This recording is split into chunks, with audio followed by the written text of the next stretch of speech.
Who better to bring in than our guest that we have, a 13-year big league player.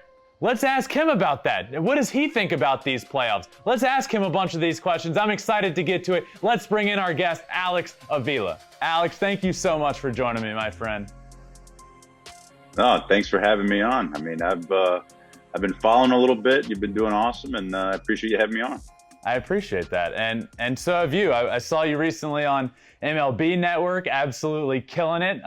Just retired, by the way, and now already killing it on MLB Network. So I'm excited to see more from you. And now it's playoff time, Alex. So let's get right into that. Let's talk about the playoffs, and let's start in the American League with what we just watched with the Red Sox and the Rays. The Red Sox as the wild card team pulling off the upset. Did you see that coming? I mean, it wasn't even really, they ended it pretty quickly, didn't even go back to Tampa. Did you see that coming?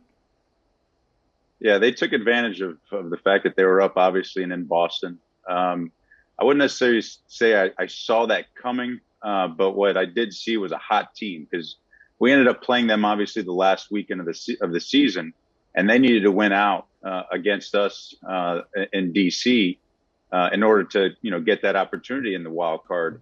And it was a team on a mission. They looked really good. They looked like they were playing together as a team. And, that's kind of like the MO usually when you have a team that has to play every day like it matters. They need to win every single day. Going into the playoffs hot like that is usually a team that's going to, make a long run in that postseason. And they got hot at the right time, really. You guys almost played spoiler there that last day of the year. It looked for what it was worth. Like you guys were going to pull that out, and they were going to have to battle their ass off to get into the playoffs. But they ended up winning that and making it into the playoffs. And now here they are. Now they take down the #1 seed in all of the American League. What do you think was the key factor for them here? I thought the Rays matched up well with them in terms of, pitching. With pitching, they can match up against anybody, really. What do you think the key factor was in terms of them beating the #1 seed in the American League? Well, I agree with you there. I thought they matched up pretty well. I mean, obviously the Rays, with their pitching, what they've been able to do all season has been incredible. But they did have to play Boston quite a bit over the regular season. So those hitters have seen those pitchers over and over again, especially the way they utilize those guys, and Kevin Cash, how he uses them out of the bullpen. I mean, those guys are coming in, they're seeing their best relievers over and over and over again. It's not like they have starters going, 6, 7, 8 innings. And, as a hitter, you just start to feel more comfortable the more you see guys. And I think you noticed that, over the course of that series where the Boston hitters started to feel much more comfortable in the box. And, they had a few guys that get real hot. Kyle Schwarber is one of my favorite guys to watch play baseball. I was, lucky enough to be his teammate for a year this year. Right. And, I think he made that whole lineup better once he got back healthy for them. And you could just see it throughout that series. I think some of their guys got hot at the right time, and they just started to feel comfortable and feed off each other. And the Rays just couldn't really get anything going. I mean, they had their moments, but you got to give it to Alex Cora there, and as far as how he managed the bullpen, and because there were some games where he needed to make some quick decisions and he wasn't afraid to, and some of their guys out of the pen stepped up. Speaking of that lineup and certain guys getting hot at the right time, one guy that is seemingly just hot all the time, Rafael Devers, is just an absolute stud. But I'm really glad that we got you on for this conversation, because as a catcher, a guy that's behind the plate, I noticed in this series, Devers clearly is not 100%. He looks like he's up at the plate at about 50% right now. And I started noticing the Rays pitching. I mean, he has a forearm issue. And I started noticing the Rays just busting him up and in with heaters. And, heater after heater after heater up and in. As a catcher, is that something that you would have gone to? Like, you see a guy that's clearly injured. So were they just trying to exploit a weakness that they thought he had at the time?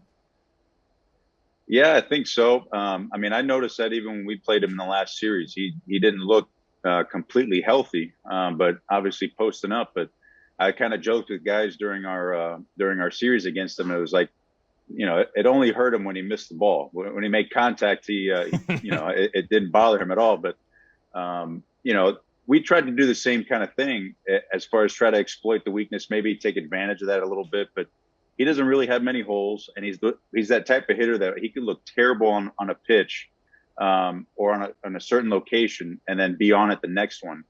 And you know, as a catcher behind the plate, you know, you try to take advantage of that, but a hitter of that caliber, you always have to be mindful of when that guy's going to make an adjustment, and you know, and expect him to make an adjustment. So you kind of have to prepare for that going into it, and have some sort of feel, and you know, make sure that you're trusting your eyes to where when you think he's about to make that adjustment, in order to be able to, you know, combat that and adjust prior to that. So, but you know, he was able to make the adjustments he needed to in order to get to those pitches, and you know, the Rays weren't. Yeah, and his 3-run bomb in the final game that seemed like it touched the moon almost was a big reason they advance. They win the ALDS and head to the ALCS. So let's move on over to the other ALDS series. The Astros and the White Sox just finished up. The Astros win that series. One thing I thought was interesting in this series, a theme that I had seemed to realize over the years, is that pitching wins in the playoffs. But it seems like always this year, I don't know. Is there like a shift? You look at these teams that won, the Red Sox, the Astros, when the White Sox have the best pitching staff in the world. The Braves advance over the Brewers, who have a great pitching staff. Am I losing my mind? Is it no longer pitching wins in the playoffs? What's happening here?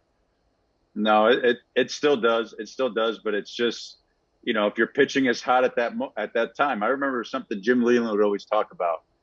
And when they would always ask him about momentum, about teams gaining momentum going into the next game. And he goes, momentum is only as good as your next day's starter.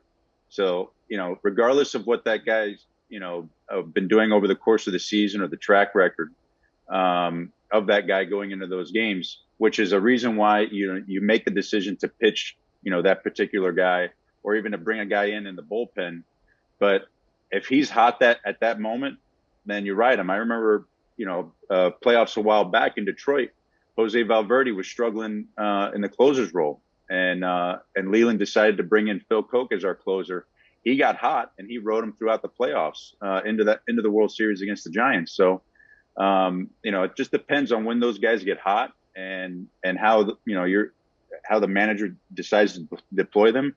But pitching still is always going to win out. You need good pitching in order to win in the playoffs. And that was the year, if I'm not mistaken, that Valverde was great in the regular season. Almost like he didn't blow a save in the regular season. Didn't blow a save in the regular season, and then gets to the playoffs, and like you said, you just ride the hot hand. You go with the guy that's hot and momentum. You know, that makes sense. I feel better about continuing to say pitching wins in the playoffs, guys. Just trust me, it wins in the playoffs. So then, you know, the Astros win those first two at home. You get to Game 3 in Chicago. Turns out the south side of Chicago in the playoffs is the best atmosphere ever. It was sick. They blow out the Astros in Game 3. They have another at home. Did you think after Game 3 that this whole series could have shifted and changed? It certainly had the opportunity to do that, but I thought from the get-go the Astros were, aside from that Game 3, were in control, and you saw a team determined. And that's kind of like my take from watching that series was, you know, there wasn't going to be any stopping Houston. I mean, Chicago had their Game 3. I think they were, you know, obviously had a bit of extra adrenaline and excitement because they're back in their home ballpark, playoff game in Chicago on the south side, which is, you know, playing there, a tremendous fan base. And, you know, that can bring something out of it. But then I think once after that game, once they got into that Game 4, you know, it allowed the Astros to kind of relax a little bit, and they got back into control. But I thought from the get-go that the Astros, they just looked like a team determined. They were ready to go. Yeah, and speaking of that Game 3, there was a play in that game which, as a catcher yourself, I need to ask you about this. So I'm assuming you saw the play, but just a quick setup, ground ball from Yasmani Grandal to first base. First baseman Yuli Gurriel comes up, throws home. It hits Grandal, who's running in the grass. The catcher, who it goes past him, Maldonado, immediately stands up, points, and says he was in the way. It hit him. Goes back, and it turns out the run counted. They said it was fine. They said it was fair game. Do you think they made the right call there? That's a tough one because obviously going the opposite direction, if you have the catcher throwing towards first base to throw the runner out going to first, and if he's in the grass outside of the baseline, then the runner's out. And so I don't know if there's actually been a situation where I've actually seen the play the opposite direction where the ball coming from first base hits the runner. But, that's a tough one for me. I don't,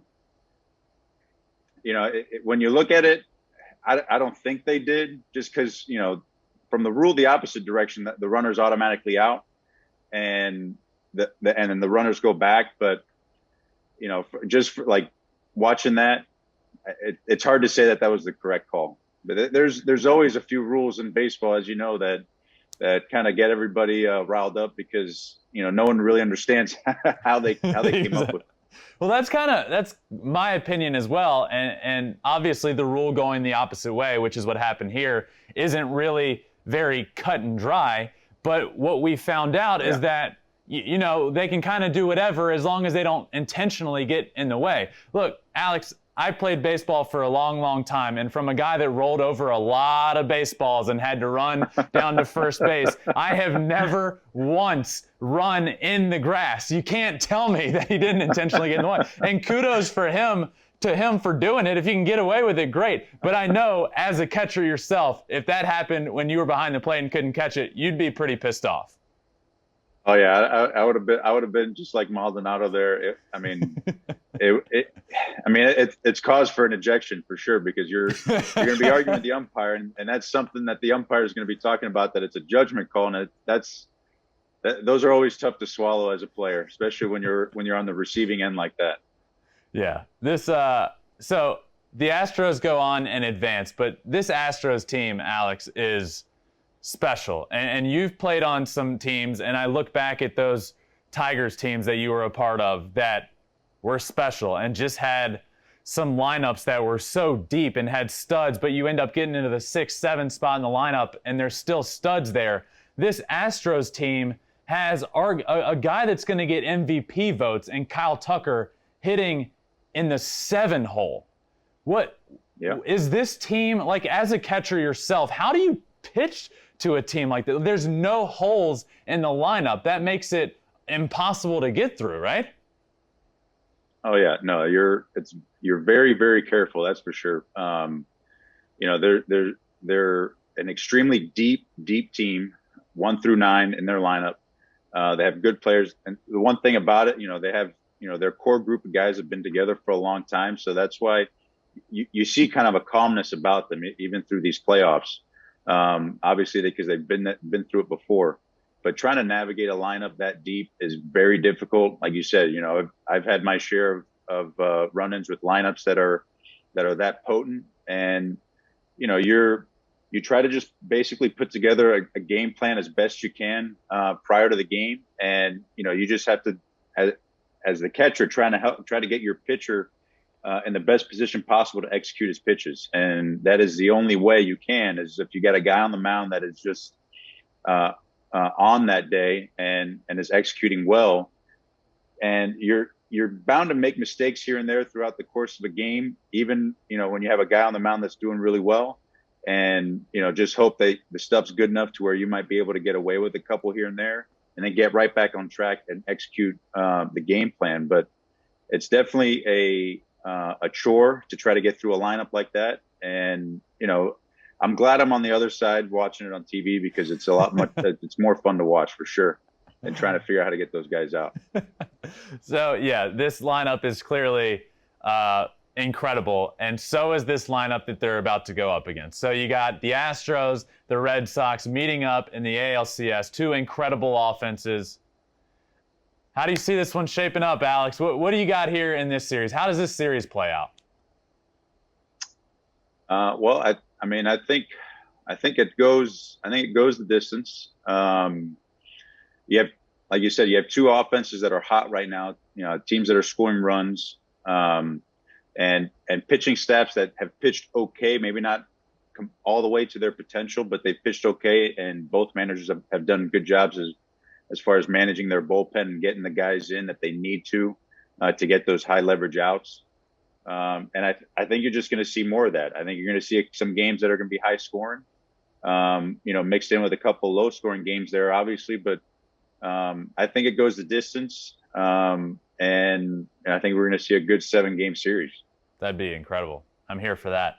All right, let's move on to the National League. Let's start with the series that's finished up. Braves, Brewers, the series is over. The Braves are advancing, and they're a team that you know pretty well. You played in that division this year for the first time with the Nationals, so you got to play against the Braves.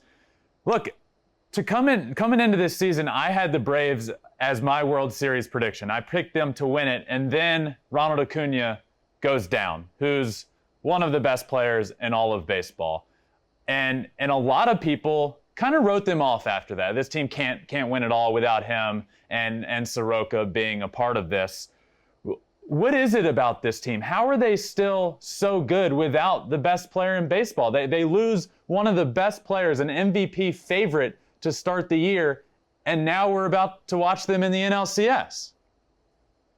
Yeah, well, I think first off, to answer that question as far as Acuna, I think Anthopoulos did an awesome job, obviously, at the deadline to acquire Duvall, Soler, and Peterson in order to make up for some of that production loss from Acuna. And those guys, all three of them have played a huge part in their success down the stretch of the second half and obviously in the playoffs. So that's one. I think, that's a big factor there. They've had some big pitching performances from Max Fried, and their bullpen, which was kind of like the question mark going in as far as trying to bridge that gap to Smith. They've gotten some guys, like we were talking about earlier, some guys are hot. Some guys are pitching well and getting big outs, and they threw really well against the Brewers. Overall, that was a pretty well-pitched game, obviously, with the Brewers starting rotation. But I think the biggest key for me on that team, though, is always going to be Freddie Freeman. And obviously his heroics, yesterday was incredible. And he's one of my favorite players to watch. I love the way he goes about, playing every single day. He posts up every single day. And, he's a fun guy to watch, great to talk to. And I mean, he had me out of my seat yesterday when I saw that live, the home run off a Hader. That I've never faced Hader, but I faced Chris Sale a few times, so I could only kind of imagine what it's like. And the fact that he has 2 homers off him, blows my mind. So you mentioned one. It's funny you mentioned that the Braves acquire 3 good baseball players to just try and make up for how good Ronald Acuna is. But one of those guys is Jock Peterson, who arguably was the MVP of this series he started one game. He hardly started in this series. Hits a huge 3-run home run in a 3-0 victory. Hits another home run. He ends up 3 for his first 3 with 2 bombs. How difficult is it? And you've done this, how difficult is it to come off of the bench in a big game, late in the game, and produce like that? That is so difficult. How impressive has it been what he did in that series? No, that's really impressive. And you're right to point that out, because it is very, very difficult, because you're not afforded 3 or 4 at-bats in the game. So there's no kind of feeling out the at-bat. You're not feeling out a pitcher. You're not trying, to kind of feel your way into a game. And you have one opportunity, basically. And, typically when you're the pinch hitter, you're going to have that one pitch. If you miss it, good luck. And, he made the most of his at-bats that he got prior to starting the last game. But you're right. It is extremely difficult. I don't think people realize how difficult it is to pinch hit, come off the bench like that, late in games, in big situations, and to be able to execute on what your game plan might be. And usually you're facing one of the better relievers on the opposing team. So, the odds are always going to be stacked against you in those situations. So what he did was pretty incredible. And like you said, a big reason why they're in the position they're in. So before we move on to this other matchup, which is still going on, I got to ask you this. If you're Craig Counsell, or if you're you, because if you're Alex Avila, who I think is going to be a big league manager someday and going to be great at it. So let's say you're managing the Brewers. Do you start Corbin Burnes in Game 4. That one caught me a little by surprise. Would you have started him there? I mean, not really knowing anything what was going on as far as behind the scenes there. I mean, yeah, he was the best pitcher in baseball, this season. I think when you look at his numbers and what he was able to do. So when you're in that position where you're kind of backs against the wall, you want your guy, even if he doesn't start, like, your best guy's giving you that chance. But obviously, we don't know the whole story, right? And you never know how what kind of goes into the thought process and their decision making process, and obviously being on short rest takes into account. So, but usually when your back's against the wall like that, you're going to pull out all the stops. Right, and we saw that last night with Walker Buehler going out there for the Dodgers and throwing really well, which leads into this series. It's not even over yet as we talk. Game 5 coming up. How cool is it, this matchup? You have the two best teams in baseball. They're one of the best rivalries in all of baseball, all time in baseball. They're division rivals. They've never met in the playoffs, and now we get them for the first time in a Game 5 NL West matchup and to go to the NLCS. How awesome has this series been? Yeah, no, the series has been great. It's lived up to the hype, and they've been playing really good baseball. Both teams obviously figuring out ways to get it done without their first basemen, and the fact that they're meeting in a Game 5 situation. You got no other games going on. It'll be fun to watch, and I think all of baseball is kind of excited for this matchup. I'm excited to watch Logan Webb pitch after the gem he threw, to see how he kind of comes up after throwing great the first time. So that should be fun, and I mean it should be a good game. Just like the last 4 games, and I'm looking forward to it tomorrow. Me too. A guy that is a big reason that they're here is Max Scherzer, who pitched in that wild card game and then threw another. He's thrown twice. He's thrown great, but it made me realize. So you've caught Max many times, and in his quote prime, when he should have been in his prime, but it almost seems, Alex, like he's getting better and better and better as he gets older. How would you agree with that? Yeah, well, he's definitely been at least for sure maintaining and definitely getting better. But I think a lot of that just has to do with the experience. I mean, he understands himself so well.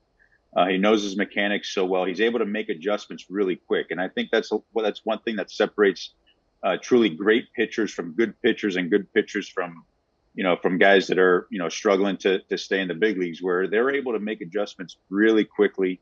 Guys like him, that, they're not waiting 3 or 4 pitches, even in inning, to make the adjustment. And by that time you've given up 3 or 4 runs. They're able to make the adjustment quick, but then also adjust to the game, and pitch to the scoreboard, where, guys nowadays have a hard time doing that, because a lot of it now is, you're throwing as hard as you can for as long as you can. So usually that doesn't last too long. So Max, to his credit, he's been able to figure out ways to pitch basically with what he has. And, he still has tremendous stuff, but he's just able to use his experience to his advantage against lineups. And he was a lot of fun to catch again this year for me. And he's been great to watch.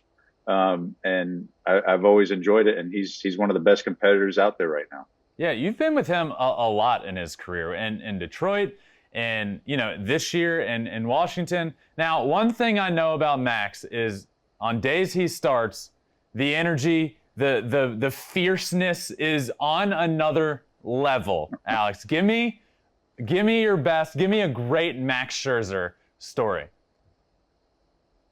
Oh man. I mean, I have a few, some that I really don't want to divulge publicly, because I feel like we have that.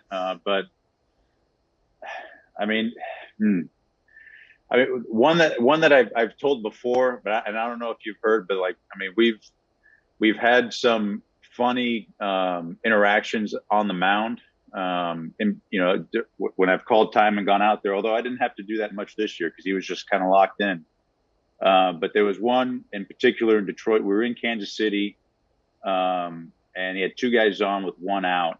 And it was early in the game, like the second inning. Had already thrown a lot of pitches, but it was late in the year. We had already done our fantasy football draft.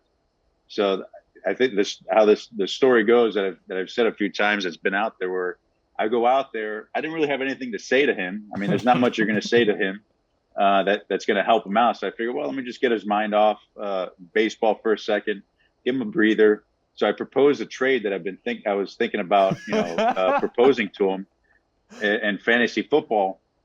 And so I said it to him real quick right when I got out to the mound, and it kind of took him by surprise. He was kind of looking down towards the dirt, shuffling with the ball, and he looks up and he kind of stares me right in the eye, like, "Are you like with the like an are you serious like kind of look on his face?"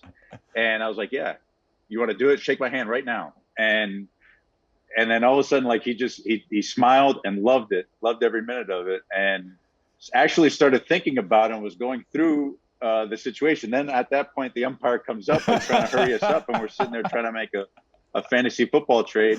And he's like, "Oh, I got to look at some of the numbers. I'll get back to you after the game."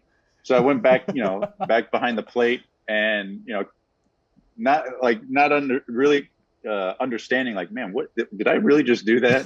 And he ended up getting out of the inning, and he pitched well that game. And I don't know if that had anything to do with it, but I figured it was a fun little time to try something new. Did he accept the trade after the game? No, he declined it. I tried to get him at a weak moment there in the middle of the game. That's brilliant on your part, by the way. So, okay, so I'm not going to put you on the spot for this series. I'm going to get a prediction from you in a minute. But in terms of this series, do you think whoever wins this Game 5, ends up advancing to the World Series? I think so, yes. I mean, as much as I've enjoyed the Braves, and I like what their pitchers have been doing. I mean, San Francisco and LA, they've just been this whole year for both teams have been incredible, and I think both teams, whoever comes out of it, is just on a collision course for the World Series.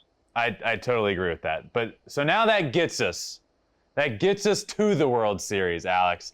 We got a couple teams still. We still got the Giants, the Dodgers, the Braves, the Astros, the Red Sox. Of all the teams left, who do you like in the World Series? If you were to have to make a prediction right now, I'm great with predictions, by the way. I came out with my bracket and I absolutely murdered it. So I want to hear your prediction. Who do you like to win the World Series?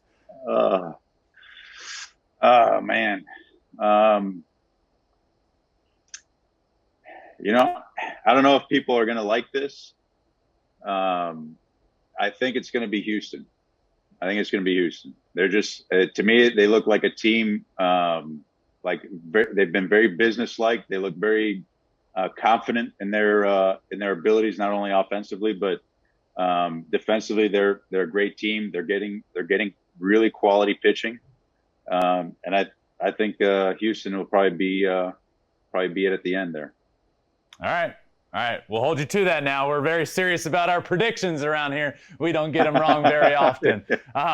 Alex, before I let you go, so you first off, you just retired. Congratulations on an incredible career. And you just finished up a season with the Washington Nationals. Now, you've played with some of the best hitters to ever do it. And one that comes to mind is Miguel Cabrera, who you were with in his prime and is, my opinion, a top 3 right-handed hitter of all time, top 5 hitter of all time, and you got to play with him, and now you get to play with Juan Soto. Talk a little bit about Juan Soto and just how good he is. Well, Juan, he's probably the best hitter I've seen since Miguel, and Miguel I thought was the best hitter I've ever seen. Juan, is damn near close to that, if not better. I think Juan has a chance to be better, as long as he stays healthy.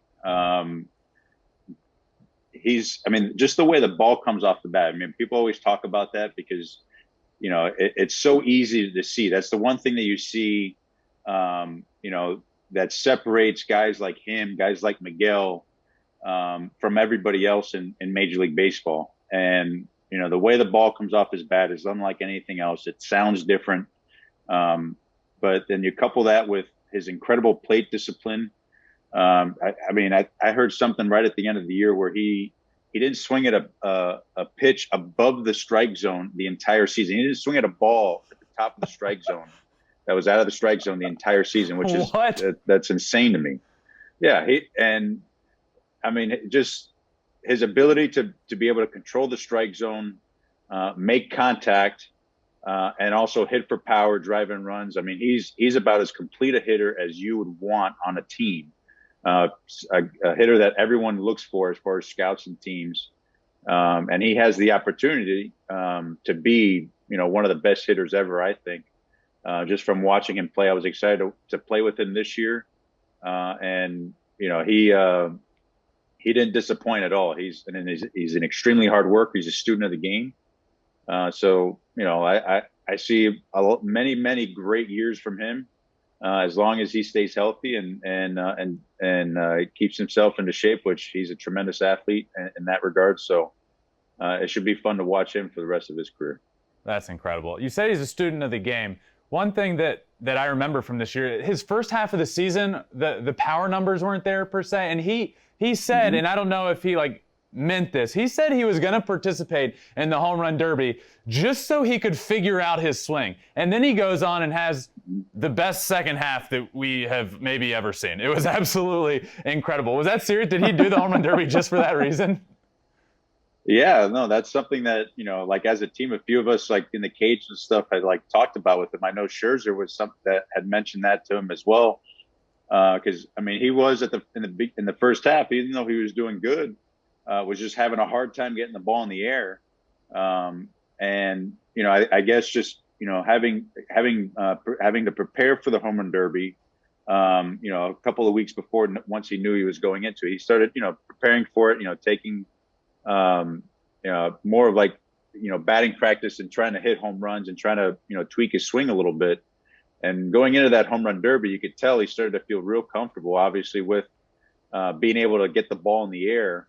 And you're right. He just kind of took it into the second half and, just went off and was absolutely incredible, and was kind of like that guy that everyone was saying, how he was the previous year and the year before that when he came. And it was fun to watch. And usually that's not always the case. Guys don't go into the home run derby excited that it's going to help their swing. Usually you hear guys saying, I don't want to do the home run derby because it might hurt my swing. But, that's funny that he was the opposite. And, I feel like only a guy like Juan, who has that kind of trajectory,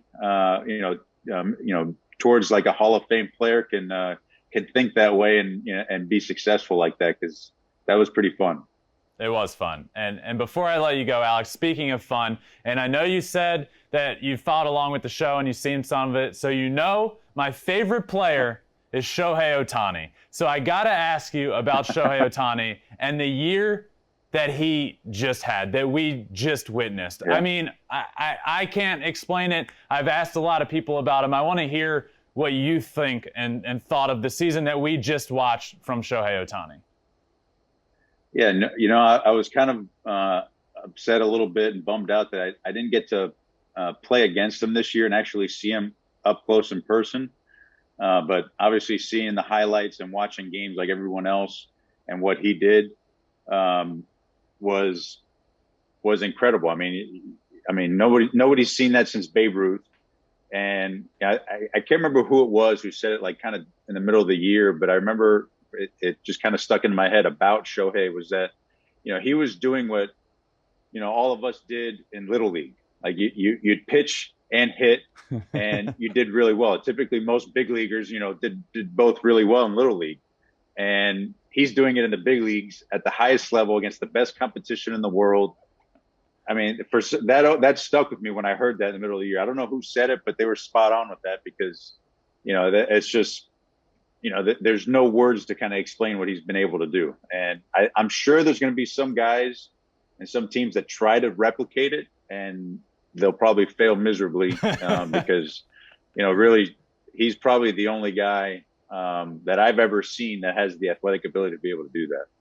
Yeah, I mean, I really feel like you were onto something down the stretch of your career, being behind the plate and then going out and playing middle infield. I mean, I feel like we were getting close to you being a Shohei Ohtani.